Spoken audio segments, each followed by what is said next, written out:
देखिए, पश्चिम बंगाल चुनाव में एक ऐसा टैक्सी ड्राइवर जिसका मानना है कि नरेंद्र मोदी चाय बेचकर प्रधानमंत्री बन सकते हैं, तो मैं टैक्सी चलाकर विधायक क्यों नहीं बन सकता। विधानसभा चुनाव 2021 को लेकर बंगाल में चुनावी हलचल तेज हो गई है। बीजेपी के शीर्ष नेता लगातार बंगाल का दौरा कर रहे हैं। अभी हाल ही में अमित शाह ने भी बंगाल का दौरा किया था। बंगाल की बात की जाए और बंगाल के महान संत गुरुदेव श्री रविन्द्रनाथ टैगोर जी की चर्चा न हो, ऐसा हो ही नहीं सकता। इसलिए हमारी न्यूज मास्टर 24 की टीम ने इस चुनावी यात्रा में सबसे पहले गुरुदेव रविन्द्रनाथ टैगोर जी के घर पर पहुंचकर इस विधानसभा के बारे में जमीनी स्तर के नेता से बात की, जो बंगाल का बेहद ही चर्चित चेहरा बना हुआ है और लगातार नेशनल मीडिया उन्हें विधायक के प्रबल दावेदार के रूप में दिखा रही है। हम बात कर रहे हैं बंगाल के जोड़ासांको विधानसभा की बीजेपी नेता उत्तम माली की। दोस्तों, इस वक्त हमें बंगाल में और यहाँ पे चुनाव का माहौल चल रहा है और उसको ही लेके आज हमारी टीम यहाँ पहुँची हुई है और हम हैं बंगाल के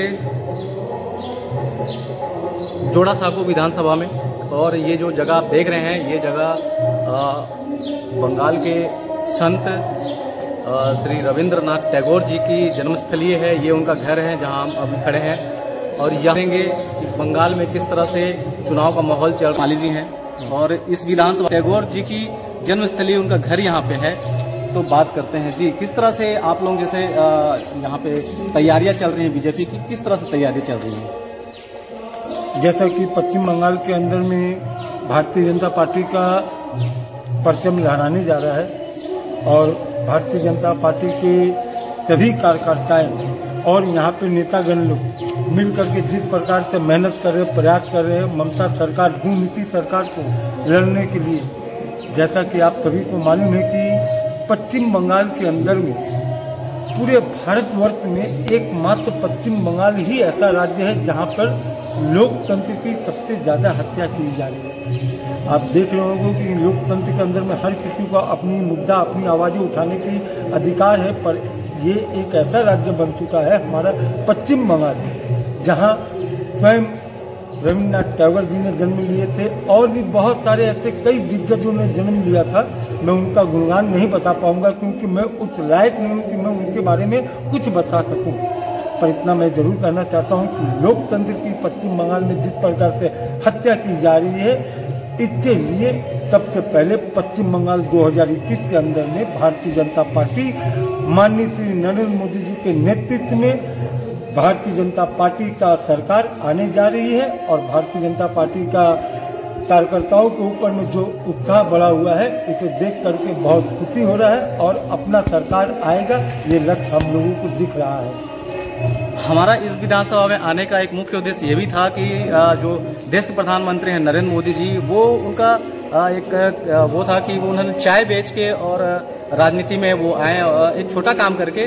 उसी तरह से हमारे उत्तम माली जी हैं जो एक टैक्सी ड्राइवर का काम भी करते हैं ये खाली समय में अपने। तो किस तरह से आपने क्या नरेंद्र मोदी से ऐसे प्रेरणा ली या ऐसे परिस्थितियां हैं कि आपको टैक्सी चलाकर, और कैसी परेशानी आती है आपको? आज हमारे देश के प्रधानमंत्री माननीय श्री नरेंद्र मोदी जी का नाम लेने से ही रोंगटा खड़ा होता और गर्व महसूस होता। वो इसलिए होता है क्योंकि उनसे हमारी प्रेरणा मिल रही है। आज अगर मैं एक टैक्सी चालक होते हुए आज मुझे ये एहसास हो रहा है कि मैं एक टैक्सी चालक होने के साथ साथ मैं विधायक का चुनाव भी लड़ सकता हूँ और जीत सकता हूँ, ये प्रेरणा मुझे माननीय श्री नरेंद्र मोदी जी के द्वारा मिला। क्योंकि देखा होगा आपने कि नरेंद्र मोदी जी चाय बेच करके देश को प्रधानमंत्री के रूप में हम लोगों के बीच आए और देश का विकास के लिए जिस प्रकार से वो राजनीति कर रहे हैं, उनकी जो सेवा भावनाओं को देख करके हम लोगों के भी मन में एक ऐसा प्रेरणा जाग रहा है कि काश हम लोग भी उनके तरह बन पाए। क्योंकि आज एक पहला ऐसा व्यक्ति हमारे देश के अंदर में माननीय श्री नरेंद्र मोदी प्रधानमंत्री के रूप में मिला है जो हमारे लिए भारत रत्न से कोई कम नहीं है। तो आपने देखा किस तरह से ये पावन भूमि जो विधानसभा है, हमारे रविन्द्रनाथ टैगोर जी की जन्मस्थली है, वहाँ से उत्तम माली जी जैसे जो नेता हैं जो जमीन से जुड़े हुए हैं, जो छोटा छोटा काम करके और राजनीति में पैठ बनाए हुए हैं, ऐसे लोग ही हैं जो राजनीति में कुछ अच्छा कर सकते हैं। और इनका आपने देखा, इनके जो आइडल हैं वो नरेंद्र मोदी जी हैं, तो ये बहुत ही अच्छी बात है। और जैसे कि किसी भी राज्य के लिए रोजगार और जो महंगाई होती है वो मुख्य मुद्दा होता है। तो किस तरह से आप लोग इस मुद्दे को लेकर यहाँ चुनाव लड़ने वाले हैं, क्या करने वाले हैं आप लोग इसमें कुछ खास? सबसे पहले ये है कि मैं ये चाहता हूँ कि बंगाल के अंदर में, जैसा आप सभी को मालूम है कि भारतीय जनता पार्टी का सरकार बनने जा रही है, ये सभी लोगों को दिख रहा है और मुझे भी ये खुशी हो रहा है कि आने वाला 2021 के अंदर में भारतीय जनता पार्टी माननीय श्री नरेंद्र मोदी जी का इस पश्चिम बंगाल के अंदर में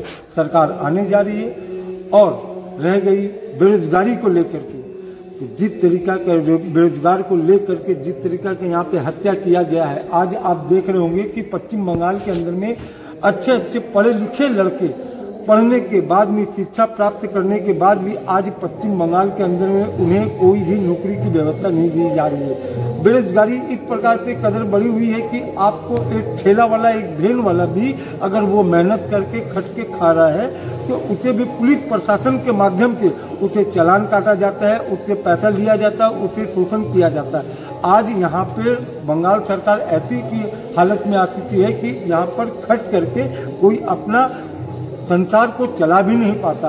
आखिर आपने देखा होगा कि आज उड़ीसा के प्रताप सारंग जी को आज वो कुछ नहीं थे, ना उनके पास में पैसा था। मुझे बहुत सारे लोगों ने ये कहा कि अरे उत्तम भाई आप टैक्सी चलाते हो, एक विधानसभा लड़ने के लिए कितना पैसा लगता है, टिकट लेने के लिए पैसा लगता है, चुनाव लड़ने के लिए कम से कम 2 करोड़ 5 करोड़ का खर्च होता है। मैं बोला भाई ये तो मैंने कभी नहीं देखा, क्योंकि मैंने अपने आंखों से जो देखा कि उड़ीसा के प्रताप सारंग जी को माननीय श्री नरेंद्र मोदी जी ने जमीन से उठा करके उनको टिकट दिया, उन्हें चुनाव लड़ाया और उन्हें राज्य मंत्री बना करके पूरे भारतवर्ष का आज नाम गौरव किया।